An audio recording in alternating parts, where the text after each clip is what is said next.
अस्सलाम वालेकुम वरहमतुल्लाहि वबरकातुहू। सॉरी, एक्चुअली आज थोड़ा सा ज़रा मसला हो गया था यूट्यूब का, तो आज दोबारा से जूम को ही हम चला रहे हैं।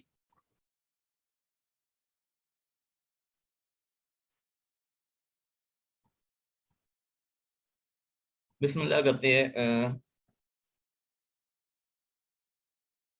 क्विक फीडबैक में चाहिए होगा कि मेरी आवाज़ इस वक्त क्लियर आ रही है आप सबको?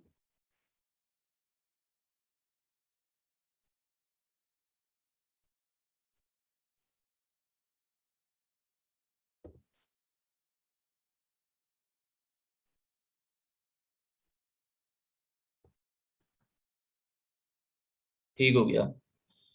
बिस्मिल्लाह करते हैं। मैं स्क्रीन शेयर करने लगा हूँ।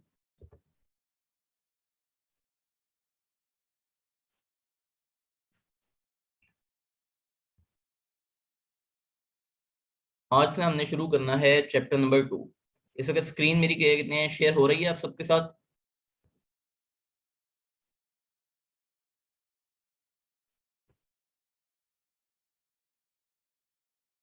ओके।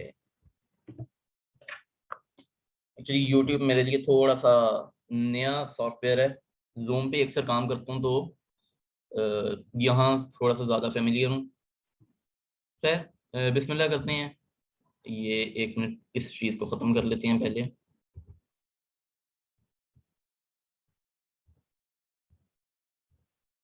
चलें बिस्मिल्लाह करते हैं। हमारा जो पहला टॉपिक हम करेंगे, अब एक्चुअली हुआ ये करता था कि पहले चैप्टर नंबर 2 के अंदर वो आपको कॉन्ट्रैक्ट पढ़ाने से पहले कुछ एसेंशियल्स पढ़ा दिया करते थे, जिनको कहा जाता था एसेंशियल्स ऑफ वैलिड कॉन्ट्रैक्ट। उनके थ्रू बेहतर समझ आ जाता था, हमें पता होता था कि हमारी डायरेक्शन किधर जा रही है, हम किस तरीके से अपने कॉन्ट्रैक्ट एक्ट को लेके चलेंगे। अनफॉर्चुनेटली जो नई किताब है उसके अंदर वो कितने जो एसेंशियल्स ऑफ वैलिड कॉन्ट्रैक्ट हैं वो चैप्टर नंबर 3 में दे दिए गए हैं। तो नॉनदलेस हम थोड़ा सा चैप्टर नंबर 2 को आज कवर करेंगे। इसकी कुछ बेसिक डेफिनेशंस को कवर करने के बाद हम एसेंशियल्स ऑफ वैलिड कॉन्ट्रैक्ट की तरफ जाएंगे आज ही। और कल से हम इसका जो टॉपिक का एक्चुअली नाम है ऑफर एक्सेप्टेंस एंड रेवोकेशन, इसको खत्म करेंगे। तो आज और कल का दिन हम लगाएंगे चैप्टर नंबर 2 पे, और उसके बाद हम चैप्टर नंबर 3 की तरफ फ्राइडे से मूव ऑन करेंगे। शुरू में आ जाते हैं। एक बहुत जो पहले बच्चे पढ़ चुके हैं उनको ये चीज पता हो कि एक बहुत ऑकवर्ड किस्म की तरतीब वो दिया करता था आई कैप, कि आपको पहले आखिर से समझाता था और उसके बाद आपको वो बैकवर्ड्स लेके आता था प्रपोजल की तरफ। वो आपको कॉन्ट्रैक्ट से शुरू करता था और प्रपोजल की तरफ लेके आता था। तो ये चीज बहुत। बेटा अभी जो पढ़ाया जा रहा है उस पर ध्यान दें। लास्ट चैप्टर्स की तरफ इंशाल्लाह जब आएंगे तो आपको पता लग जाएगा। वैसे जो लास्ट चैप्टर्स हैं वो मैं आपको बताता चलूं। लास्ट चैप्टर्स जो हैं उनकी टेस्टिंग, चैप्टर्स आसान है लेकिन उनकी टेस्टिंग जो है वो रट्टे वाली है, इसलिए उन पे थोड़ी सी ज्यादा मेहनत करनी पड़ेगी। बाकी के जो चैप्टर्स हैं उनको आप कॉन्सेप्ट के साथ याद कर सकती हैं। आखिरी जो 3 चैप्टर्स हैं उनको आपने थोड़ा सा रट्टा लगाना पड़ेगा आपको।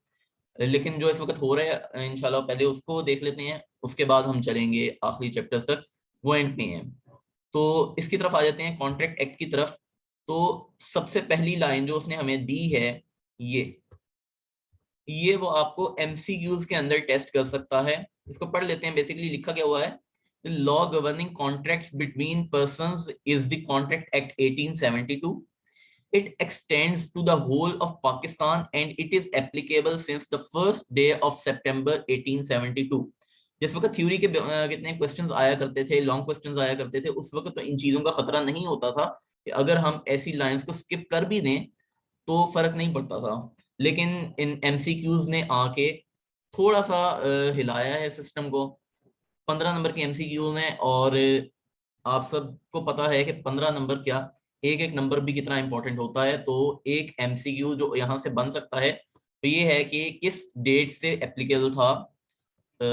और ये था द फर्स्ट डे ऑफ सितंबर 1872। ये चीज याद रखनी है। उसके बाद बेसिकली हम पढ़ते हैं कि हम अगर कॉन्ट्रैक्ट एक्ट 1872 पढ़े हैं तो बेसिकली कॉन्ट्रैक्ट क्या होता है, और कॉन्ट्रैक्ट को पढ़ने के लिए हमें कॉन्ट्रैक्ट से पीछे के स्टेप्स को लेना पड़ता है। हम जब पढ़ते थे पहले पढ़ते थे तो हमें पहले कॉन्ट्रैक्ट पढ़ाया जाता था, फिर एग्रीमेंट, फिर प्रॉमिस, फिर प्रपोजल। ये उसने आई के अपने बेहतर किया है कि इस दफा उसने तरतीब को बेहतर कर दिया है। तो हम एक एक करके डेफिनेशंस को पढ़ते हैं। इस वक्त हमारा जो कितने टॉपिक है वो बेस बनाने वाला टॉपिक है, तो हमें इसको as it is from the book एक दफा देखना जरूर पड़ेगा। बाकी जो चीजें हम आगे जाकर पढ़ेंगे जब हम एसेंशियल्स को कितने अप्लाई करना शुरू करेंगे सिनारियोज में, तो उस वक्त हम उसको as an application based subject उसको हम तैयार करेंगे। इस वक्त हम उसको एज अ थ्योरी तैयार करेंगे। थोड़ा सा हम डेफिनेशंस को देखेंगे कि हमें कहना क्या चाहता है। पहली डेफिनेशन पे आ जाते हैं, तो वो कहता है when one person signifies, signifies का मतलब होता है किसी को इस चीज की कितने निगरानी करवाना, किसी को इस चीज का एहसास दिलाना। To another person his willingness to do और टू एब्सटेन फ्रॉम डूइंग, कोई काम करने की ख्वाहिश का किसी को एहसास दिलाना, या किसी को एहसास दिलाना कि वो एक काम नहीं करना चाहता। ठीक हो गया। दोनों तरीके आ सकते हैं। आप किसी को कहते हैं एक काम करने के लिए भी कॉन्ट्रैक्ट कर सकते हैं, और एक काम करने से रोकने का भी कॉन्ट्रैक्ट किया जा सकता है with the view to obtaining the assent. Assent कहते हैं रजामंदी, ऑब्टेनिंग मतलब हासिल करना, obtaining the assent of that other, दूसरे जिसके साथ आप ये कहते हैं अपनी विलिंगनेस को सिग्निफाई कर रहे हैं, टू सच एक्ट और एब्सटेनेंस। एक मिनट सर, ये तो he is said to make a proposal. आप ये कहना चाहते हैं कि आपने कहते हैं इस इक्वेशन में दो लोग हैं, एक इंसान दूसरे इंसान को अपनी विलिंगनेस शो करता है कि वो कोई काम करना चाहता है या उस काम से रुकना चाहता है, और वो दूसरे इंसान को ये चीज का एहसास इसलिए दिलाता है ताकि वो उसकी रजामंदी ले सके ये काम करने या इस काम से रुकने की। तो इस चीज को प्रपोजल कहा जाता है। अब जो इंसान अपनी कितने हैं जो विलिंगनेस है, अपनी रजामंदी को कितने सिग्निफाई कर रहा है, इसका मतलब है वो इनिशिएट कर रहा है अपने सारे कितने एक्शंस को, तो वो हमारे यहाँ पे प्रॉमिसर कहलाएगा या प्रपोजल मेकर कहलाएगा यहाँ पे, बिकॉज अभी कुछ नहीं हुआ। उसके बाद जब हम प्रॉमिस पे आते हैं, अब एक इंसान ने तो इस चीज का एहसास दिला दिया कि वो कोई काम करना या काम से रुकना चाहता है, तो वो दूसरे की एक्सेप्टेंस को सीख कर रहा है, वो उसकी रजामंदी अगर उसको हासिल करना चाहता है, अगर उसको इस बात पे रजामंदी मिल जाती है। ठीक है, अगर आपने जिसको कहते हैं प्रपोजल दिया था उसकी तरफ से रजामंदी मिल जाती है, तो ये कहा जाएगा कि आपका प्रपोजल एक्सेप्ट हो गया है। और जिस वक्त वो प्रपोजल एक्सेप्ट हो जाए तो उसको प्रॉमिस कह लिया जाएगा। प्रॉमिस यानी कोई काम करने का अहद। हम फिर उस काम से बैकआउट नहीं कर सकेंगे। जैसे एक कितने आदमी है, उसने दूसरे को अपनी विलिंगनेस सिग्निफाई की है, अपनी विलिंगनेस शो की है कि ही वांट्स टू सेल, दूध बेचना चाहता है, वो 1 किलो दूध बेचना चाहता है। तो ये सिर्फ प्रपोजल है, वो अपनी रजामंदी शो कर रहा है दूसरे को कि मैं दूध बेचना चाहता हूँ। अगर दूसरा बंदा भी रजामंदी अपनी जाहिर कर दे कि हाँ मैं खरीदना चाहता हूँ, तो यहाँ पे एक्सेप्टेंस का एलिमेंट इसके अंदर ऐड हो जाएगा। और जिस वक्त इसमें एक्सेप्टेंस का एलिमेंट ऐड हो जाएगा, उसके बाद ये प्रॉमिस बन जाएगा। अब ये प्रॉमिस बन गया है क्योंकि दोनों पार्टीज की तरफ से विलिंगनेस आ गई है, एक बेचना चाहता है, एक खरीदना चाहता है। उसके बाद जब इस प्रॉमिस देखें आप, इस प्रॉमिस और कितने जो होता है, इसके अंदर एक बंदा अपनी विलिंगनेस शो कर रहा था बेचने की, और एक बंदा विलिंगनेस शो कर रहा था खरीदने की। जिसने पहले अपनी विलिंगनेस शो की थी बेचने की, उसको हम प्रॉमिसर कहेंगे। अब ये हर सिनारियो में जरूरी नहीं है कि बेचने की ही सिग्निफिकेंस शो की जाए या खरीदने की ही सिग्निफिकेंस शो की जाए। जो बंदा पहले इनिशिएट करता है कितने सीक्वेंस को, वो बंदा प्रॉमिसर कहलाता है। हो सकता है कि पहले खरीदने वाले ने अप्रोच किया हो कि मैं आपसे दूध खरीदना चाहता हूं, तो वो प्रॉमिसर कहलाएगा। जो एक्सेप्टेंस अपनी शो करता है एक कितने प्रॉमिस के अंदर, उसको हम प्रॉमिसी कहते हैं, बिकॉज उसके साथ प्रॉमिस किया जाता है। हमारे कहते हैं जब भी जितनी भी लॉ की लैंग्वेजेस आएंगी, जब कहते हैं वो यहाँ पे लॉ हो जाए, वो बेशक टैक्स का लॉ हो जाए, जिस तरीके से हम एम्प्लॉयर और एम्प्लॉई पढ़ते हैं, तो इसके अंदर आर का वर्ड एंड पे उसके शो होता है जो इनिशिएट करता है। अगर आपका एम्प्लॉयर है तो एम्प्लॉयर जो है वो आपको जॉब देना इनिशिएट करेगा। जिसके साथ ये सब काम हो रहा है, who is the outcome of that sequence, जो एम्प्लॉई है या जो प्रोमिसी है, उसके साथ प्रॉमिस हुआ है, एम्प्लॉई को जॉब मिली है, प्रोमिसी जो है उसके साथ प्रॉमिस किया गया है। इसको ऑफरर और ऑफरी भी कहा जाता है। ऑफरर यानी जो ऑफर करता है, और ऑफरी जिसको ऑफर की गई होती है। अब यहाँ पे प्रॉमिस के अंदर एक और एलिमेंट कहते हैं ऐड हो जाए, कंसिडरेशन का। एक बंदे ने प्रॉमिस किया था कि मैं दूध बेचना चाहता हूं, तो उसका ये प्रॉमिस माना जाएगा। जिस वक्त इसके अंदर एक एलिमेंट और ऐड हो जाए जिसको कंसिडरेशन कहा जाता है, और वो कंसिडरेशन क्या होता है, अगला बंदा खरीदना चाहता है और वो सिर्फ उसके हाथ से लेना नहीं चाहता, वो उसके बदले में कुछ देना भी चाहता है। आपके जब हम वैलिड कितने एसेंशियल्स पढ़ेंगे तो उसके अंदर हम एक चीज देखेंगे कि कोई चीज मुफ्त नहीं होती। 1 मिनट रुकिएगा, जरा अजान हो रही है।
बिस्मिल्लाहिर्रहमानिर्रहीम।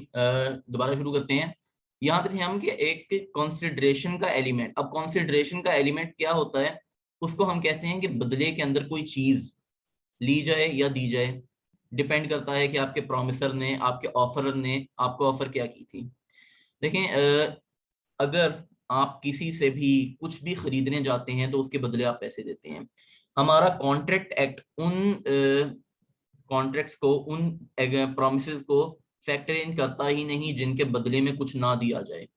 अगर आपने कुछ भी लेना या देना हो तो उसके बदले में कोई ना कोई चीज जरूर होनी चाहिए, उसको कंसिडरेशन कहा जाता है। नीचे एग्जांपल पढ़ लेते हैं, उससे थोड़ी ये थोड़ा क्लियर हो जाएगा। Adeel offers to buy computer from Babar.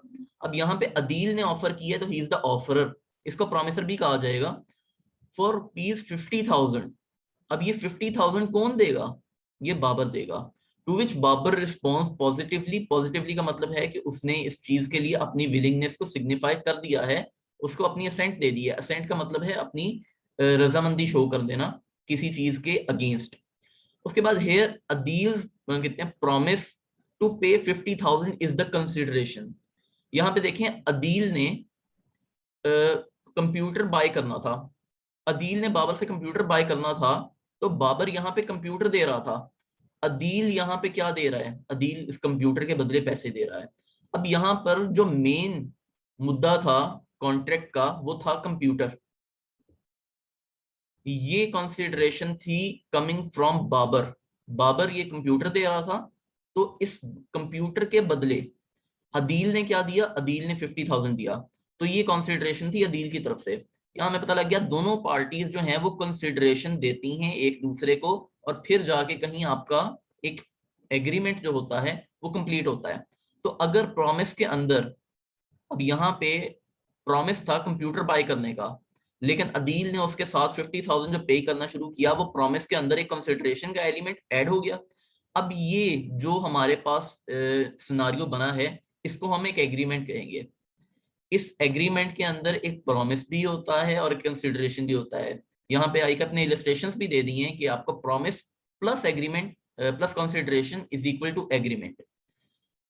उसके बाद आखिरी स्टेप आ जाता है कि अगर इस एग्रीमेंट के अंदर एक एलिमेंट इन्फोर्सिबिलिटी का आ जाए, और ये सिर्फ इन्फोर्सिबिलिटी ये नहीं है कि आपकी गन पॉइंट पे आपको कहा जाए कि हाँ भी इस एग्रीमेंट को आपने मानना है। इन्फोर्सिबिलिटी बाय लॉ, आपको कानून कहे कि आपने इस एग्रीमेंट को पूरा करना है, तब ये एग्रीमेंट आपका कॉन्ट्रैक्ट में कन्वर्ट हो जाएगा। क्या मतलब है इसका, इसको जरा यहां से पढ़ने की कोशिश करते हैं कि इन्फोर्सिबिलिटी में लिखा गया है every contract is an agreement. देखिए कॉन्ट्रैक्ट है, उसके अंदर एग्रीमेंट भी शामिल है, लेकिन यहाँ पे सिर्फ एग्रीमेंट था, इसके अंदर कॉन्ट्रैक्ट शामिल नहीं था। तो but every agreement is not a contract, because हमने इस चीज को देखा कि एक कॉन्ट्रैक्ट है, उसके अंदर इन्फोर्सिबिलिटी बाय लॉ इसका फैक्टर शामिल होना चाहिए, एग्रीमेंट के अंदर शामिल होने की जरूरत नहीं होती। An agreement creating a legal obligation is said to be enforceable by law। अब ये चीज कानून ने इन्फोर्स करनी है, तो लीगल ऑब्लिगेशन एक जिम्मेदारी, कानूनी जिम्मेदारी बन जाती है कि आप इस जो मुआहिदा हुआ है आपका, उसको आप पूरी तरीके से निभाएं। The parties to an agreement must be bound to perform their promises। अब यहाँ पे इनका वो हिसाब किताब नहीं है कि अगर आप चाहते हैं परफॉर्म करना तो आप परफॉर्म कर लें, आपको लॉ की तरफ से, कानून की तरफ से आपको बाउंड किया गया है, आपको इन्फोर्स किया गया है कि आपने इस मुआहदे को निभाना ही है। In case of default by either of them, इनमें से एक भी बंदा अपना फर्ज निभाने से पीछे हटता है, मस्ट इंटेंड टू सू। अब यहाँ पे must be intended to be sued होना चाहिए, लेकिन यहाँ पे थोड़ा सा अलग किया इन्होंने। इसका मतलब बेसिकली ये आता है कि अगर ए और बी के दरमियान कॉन्ट्रैक्ट हुआ है, बी कहता है कि मैं कॉन्ट्रैक्ट नहीं पूरा करूंगा, तो ए उसके ऊपर केस कर सकता है, अदालत के अंदर जा सकता है और जज को कह सकता है कि इससे ये कॉन्ट्रैक्ट पूरा करवाएं, या इससे ये कॉन्ट्रैक्ट पूरा करवाएं, या इसको सजा के तौर पे इसको फाइन वगैरह दें। अब यहाँ पे सजा का एलिमेंट निकल जाता है, यहाँ पे सजा नहीं होती, यहाँ पे सिर्फ आपको जुर्माना अदा करना पड़ता है। जो सजा वाला एलिमेंट है वो हमारे कॉन्ट्रैक्ट एक्ट के अंदर सिर्फ दो जगह पे जाके आता है, और वो इंशाल्लाह हम किसी और वक्त पढ़ेंगे। For an agreement to be enforceable by law there should be a legal obligation instead of social, moral और रिलीजियस ऑब्लिगेशन। आपकी लीगल ऑब्लिगेशन होनी चाहिए। लीगल ऑब्लिगेशन किस तरीके से आती है, आप स्टैम्प पेपर के ऊपर ये सारी चीज लिखते हैं कि मैंने इसको अपना कंप्यूटर 50,000 का बेचना है, और ये मुझे 50,000 में कितने देगा, मैं इसको अपना कंप्यूटर दूंगा। ये सारी चीज आप एक स्टैम्प पेपर के ऊपर लिखते हैं। अगर आपके स्टैम्प पेपर के ऊपर ये चीजें नहीं लिखी गई, तो हम मानते ही नहीं कि आपका कोई कॉन्ट्रैक्ट हुआ था। अब वो कहता है कि लीगल ऑब्लिगेशन होना चाहिए, सोशल, समाजी, मोरल पे आपकी अखलाकी या रिलीजियस, आपकी कोई इस्लाम कितने मजहब की कोई जिम्मेदारी नहीं होनी चाहिए, आपकी एक कानूनी जिम्मेदारी होनी चाहिए। आप किसी के साथ ये कॉन्ट्रैक्ट नहीं कर सकते कि तुम मेरे साथ डिनर करोगे, ठीक है, या आप किसी को दोस्त बनने पे नहीं कह सकते कि हाँ भाई तुम कितने हैं, तुम्हारे ऊपर ये जिम्मेदारी है कि तुम मेरे दोस्त बनोगे। या आप किसी को लेट से आपका हमसाया है, वो गलत जगह पे गाड़ी खड़ी करता है, आप उसके साथ ये कॉन्ट्रैक्ट नहीं कर सकते कि तुम गलत जगह पे गाड़ी नहीं करोगे, खड़ी करोगे, ठीक है। इस किस्म के कॉन्ट्रैक्ट नहीं हो सकते। आप किसी को 5 वक्त की नमाज पढ़ने के लिए एग्रीमेंट नहीं कर सकते, उसके साथ कॉन्ट्रैक्ट नहीं कर सकते। ये चीजें आपके मोरल, सोशल और रिलीजियस ऑब्लिगेशंस के अंदर आती हैं, ये आपकी लीगल ऑब्लिगेशंस के अंदर नहीं आती। आप लीगल ऑब्लिगेशन, और अगर देख लिया जाए आपने किसी को कहा है कि तुम मेरे साथ डिनर करो, तो अगर आप कानून के पास, आप अदालत के पास चले जाएं, तो ये चीज अदालत भी कहेगी कि ये आपका कॉन्ट्रैक्ट नहीं था। लेकिन अगर आपने किसी से कंप्यूटर परचेज करने का, किसी से फर्नीचर परचेज करने का एग्रीमेंट किया है, और अगर आप उसको स्टैम्प पेपर के ऊपर लिखना भूल गए हैं, यहाँ मैंने भी बोला था कि स्टैम्प पेपर के ऊपर लिखना जरूरी होता है, जरूरी होता है, लेकिन कुछ केसेस में, फॉर इंस्टेंस अगर आप स्टैम्प पेपर के ऊपर आपने नहीं लिखा, आपने दूसरे को वैसे ही अपने अल्फाज में बता दिया है और उसने भी मान लिया है, तो अब अगर वो कितने इस चीज से बैकआउट करता है, तो आप अदालत के पास जा सकते हैं। अदालत ये नहीं कहेगी कि आपका कॉन्ट्रैक्ट नहीं है, अदालत कहेगी कि आपका कॉन्ट्रैक्ट है। बिकॉज अगर आप किसी को डिनर के लिए कहते हैं तो अदालत ये अज्यूम करेगी कि ये तो सोशल एग्रीमेंट था, ये तो कॉन्ट्रैक्ट हो ही नहीं सकता। लेकिन एक कमर्शियल एक्टिविटी जो होती है, आपने बाइंग करनी हो, परचेसिंग करनी हो, सेलिंग करनी हो किसी के साथ, तो वो ऑटोमेटिकली आपका कानून जो है वो इस चीज को अज्यूम करता है कि it is a legal obligation. ये कोई कितने सोशल एग्रीमेंट नहीं है आपका, ये लीगल एग्रीमेंट है, या आप किसी वजह से कर रहे हैं। तो ये आपका इन्फोर्सेबल होता है by law, even if it is not written on a stamp paper और साइंड बाय बोथ पार्टीज। ये चीज हम इंशाल्लाह अभी पढ़ेंगे। थोड़ा सा इसको हम कवर कर लें। अब यहाँ पर हम अपना एक वर्ड फाइल खोल लेंगे और उसके अंदर हम थोड़े से असेंशियल्स को देखेंगे और थोड़ी सी डेफिनेशंस को देखेंगे। बिकॉज यहाँ पे आईकेप की किताब के अंदर ये थोड़ी सी तरतीब मिक्स्ड है। तो मैं आपको चाहता हूँ कि थोड़ा सा आपको touch essentials of valid contract का दूं और उसके साथ कुछ डेफिनेशंस आपको करवा दूं। इससे होगा ये कि आपके आने वाले चैप्टर्स जो हैं वो आप बेहतर तरीके से कितने तैयार कर सकेंगे। बिकॉज ईच एलिम ये एसेंशियल जो है वैलिड कॉन्ट्रैक्ट का, ये आपका अलग अलग चैप्टर की सूरत भी इख्तियार करेगा। जैसा कि यहाँ पे हम लिख लेते हैं।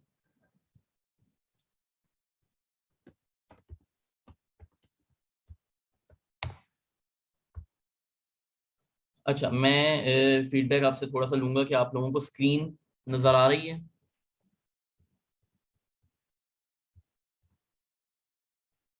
वर्ड फाइल आपको नजर आ रही है? अच्छा, अब यहाँ पर हम असेंशियल्स को थोड़ा सा, असेंशियल्स बेसिकली कहते हैं उन एलिमेंट्स को जिन जो आपके अगर कॉन्ट्रैक्ट के अंदर से मिसिंग हो तो आपका कॉन्ट्रैक्ट माना ही नहीं जाता। अगर इनमें से किसी चीज को आप अपने कॉन्ट्रैक्ट के अंदर फैक्टर इन ना करें तो ये कानून मानेगा ही नहीं कि ये आपका कॉन्ट्रैक्ट था। लिख लेते हैं कौन कौन सी चीजें हैं इसके अंदर। फर्स्ट के ऊपर आ जाता है ऑफर एंड एक्सेप्टेंस। मुझे आप बच्चों, आप मुझे ये बताओ, अगर किसी ने ऑफर ही नहीं की या वो ऑफर हुई तो अगले ने एक्सेप्ट ही नहीं की, तो क्या ये कॉन्ट्रैक्ट बनने के लायक होगा?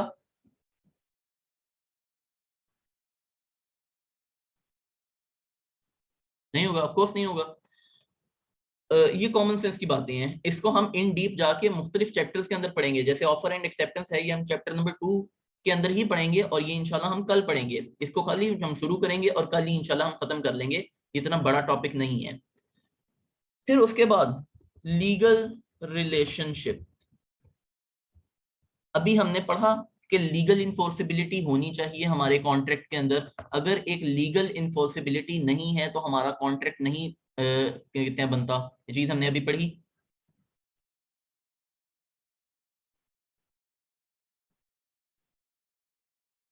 बच्चों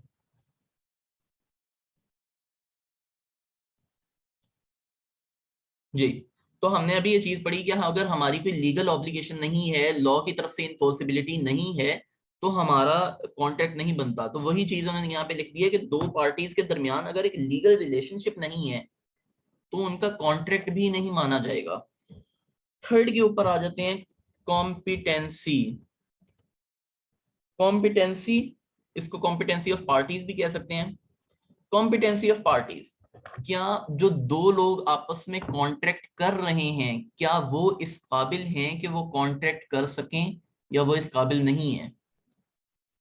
जो आपका कॉन्ट्रैक्ट एक्ट है वो कहता है कि आपके जो लोग हैं वो कॉन्ट्रैक्ट कर सकते हैं। कुछ तरह के लोग हैं जो कि कॉन्ट्रैक्ट नहीं कर सकते। मैं आपको अभी थोड़ा सा टच दे देता हूं कि वो कौन से लोग होते हैं। माइनर, 18 साल से कम बच्चे, जो नाबालिग बच्चे हैं, उनके साथ आप कॉन्ट्रैक्ट नहीं कर सकते। उसकी एक बहुत बड़ी वजह है जो कि हम उस वक्त पढ़ेंगे जब हम ये वाला चैप्टर पढ़ेंगे जो जिसमें कॉम्पिटेंसी ऑफ पार्टीज आएगी। माइनर के साथ आप कॉन्ट्रैक्ट नहीं कर सकते। पर्सन ऑफ अनसाउंड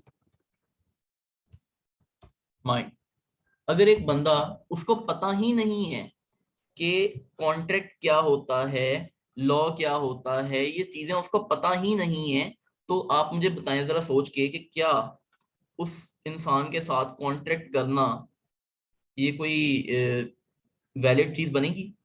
मतलब हमारा दिमाग गवाही देगा इस चीज को कि हम ऐसे बंदे के साथ कॉन्ट्रैक्ट नहीं करेगा?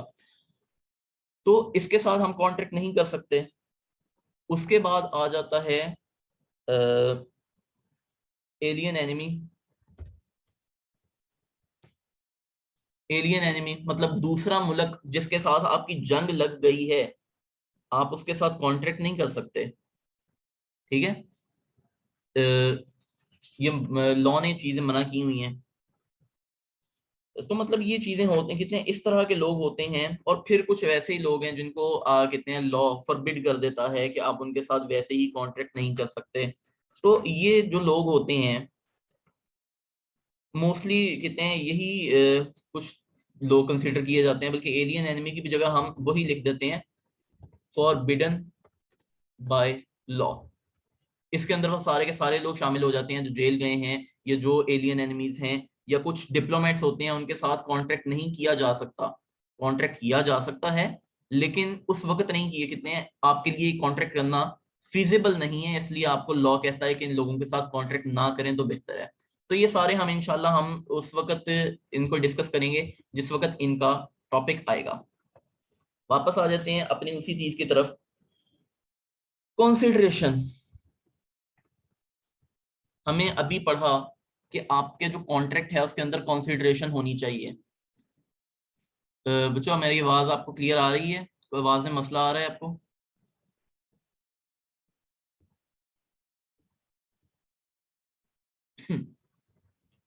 क्लियर है, चलें। अच्छा, अभी हमने पढ़ा कि एक कॉन्ट्रैक्ट को पूरा होने के लिए एग्रीमेंट वो प्रॉमिस के अंदर कंसिडरेशन,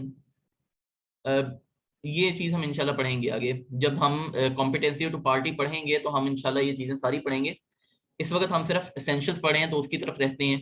कंसिडरेशन हमने अभी पढ़ा कि प्रॉमिस के अंदर कंसिडरेशन का एलिमेंट ऐड हो तभी वो आपका एग्रीमेंट कहलाने के लायक होता है।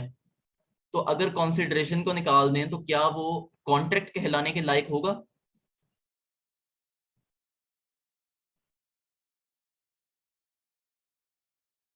ऑफकोर्स नहीं होगा। तो consideration is an essential thing.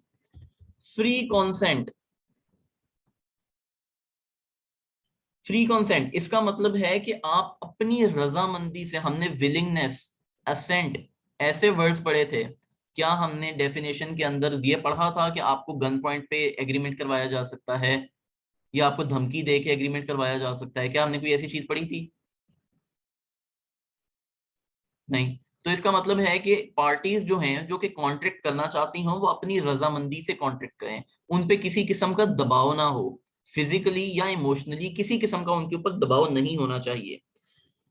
उसके बाद लॉफुल ऑब्जेक्ट। देखें, मैं आपके साथ कॉन्ट्रैक्ट करता हूं कि हम दोनों मिल के पाकिस्तान की बका और सालमियत के खिलाफ काम करना शुरू कर देंगे। क्या हमें पाकिस्तान का कानून इस चीज की इजाजत देगा? कॉन्सेंट्रेशन रिपीट, चले मैं कॉन्सेंट्रेशन रिपीट कर देता हूँ। कॉन्सेंट्रेशन बेसिकली आपका ये होता है कि आपको बदले में कोई चीज जरूर होनी चाहिए। आपने अगर आपने कितने कंप्यूटर बेचना है या कंप्यूटर खरीदना है तो सॉरी, तो वो कितने हैं जो एग्रीमेंट है उसके अंदर कॉन्सिडरेशन आपको उसके बदले में कुछ दे रहे हो, या कितने हैं आपने अगर कंप्यूटर बेचना है तो आप उसके बदले में कुछ ले रहे हो। दोनों पार्टीज की तरफ से कुछ ना कुछ इस कॉन्ट्रैक्ट में सेक्रीफाइस होना पड़ता है, उसको कॉन्सिडरेशन कहा जाता है। बच्चों ये कितने फोर्स, ये फ्री कंसेंट का जिस वक्त चैप्टर पढ़ेंगे इंशाल्लाह हम उस वक्त पढ़ेंगे, तो साथ इस वक्त हम सिर्फ एसेंशियल्स को गो थ्रू कर रहे हैं ताकि हमारी बेस बनना शुरू हो। लॉफुल ऑब्जेक्ट, हम अगर बात करें कि हम बका और सालमियत के खिलाफ पाकिस्तान के जो कानून है उसके खिलाफ काम करेंगे, और हम एक बड़ा कितने आपस के अंदर एग्रीमेंट कर लें इस चीज का कि हम पाकिस्तान की जो सुकून है उसको खराब करेंगे, तो क्या पाकिस्तान का कानून हमें इस चीज की इजाजत देगा कि हम ऐसा कॉन्ट्रैक्ट कर सकें? नहीं, नहीं इजाजत देगा। तो हमारा जिस चीज के लिए एग्रीमेंट हो वो भी कितने कानून उस चीज को माने, कानून उस चीज की इजाजत दे हमें फिर होगा उसके बाद नॉट डिक्लेयर्ड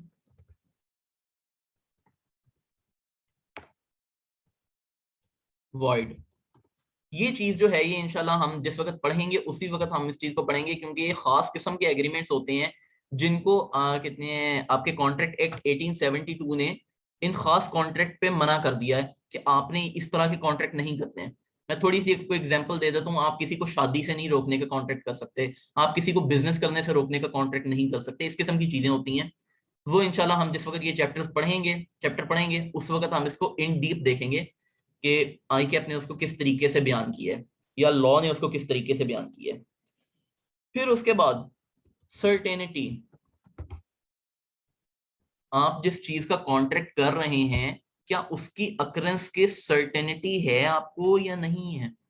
ऐसा तो नहीं है कि आप तुक्के लगा रहे हैं कॉन्ट्रैक्ट के ऊपर कि हाँ भाई ये हो सकता है, बारिश हो सकती है, इस तरह की चीजें। आपको सर्टेनिटी है कि नहीं है, आपने इस चीज को देखना है। अगर आपको एक चीज के बारे में, अगर आपको अपनी कंसिडरेशन के बारे में सर्टेनिटी नहीं है, किसी चीज की अकरेंस के ऊपर आपका डिपेंड कर रहा है, उसके बारे में आपको सर्टेनिटी नहीं है, और कुछ खास तरीके के कितने होते हैं कॉन्ट्रैक्ट जो माने जाते हैं, लेकिन इस वक्त हम इस चीज को देख रहे हैं कि अगर आपकी कॉन्ट्रैक्ट के अंदर एक सर्टेनिटी का एलिमेंट है ही नहीं, मतलब आप तुक्के मार रहे हैं, तो ये कॉन्ट्रैक्ट आपके एक्सेप्ट नहीं किए जाएंगे लॉ के अंदर। इस चीज को भी हम इंशाल्लाह पढ़ेंगे आगे जाके, जब इंडेमनिटी के लॉज पढ़ेंगे तो उस वक्त कितने हैं इसको डीप जाके पढ़ेंगे। इस वक्त इसको पढ़ेंगे तो थोड़ा सा कंफ्यूजन होगी। उसके बाद पॉसिबिलिटी टू परफॉर्म, मैं आप सबके साथ कॉन्ट्रैक्ट करता हूं कि मैं आप सबको जन्नत की सैर कराऊंगा, क्या ये चीज पॉसिबल है कि मैं आपको ये चीज करवा सकूं। नहीं, तो मैं इस चीज का कॉन्ट्रैक्ट नहीं कर सकता। मतलब जो चीज मैं मेरे कितने बस में ही नहीं है, मैं कितने ये चीज पॉसिबल ही नहीं है कि मैं परफॉर्म कर सकूं, तो उस चीज के बारे में कॉन्ट्रैक्ट भी नहीं किया जा सकता। मैं किसी को ये नहीं कह सकता कि मैं तुम्हें जादू से हवा की सैर करवाऊंगा, नहीं हो सकता। तो ये चीज हम इस चीज के बारे में कॉन्ट्रैक्ट भी नहीं कर सकते। उसके बाद लीगल फॉर्मेलिटीज, ये कुछ चीजें होती हैं कि आपकी लीगल फॉर्मेलिटीज पूरी होनी चाहिए। आपने कोई स्टैम्प पेपर के ऊपर काम किया है, अगर स्टैम्प पेपर के ऊपर नहीं किया तो आपने किस तरीके से अपना कॉन्ट्रैक्ट किया है, ये चीजें बड़ी मैटर करती हैं कि आपने अपनी जो कितने कॉन्ट्रैक्ट है उसको किस तरीके से ड्राफ्ट किया है।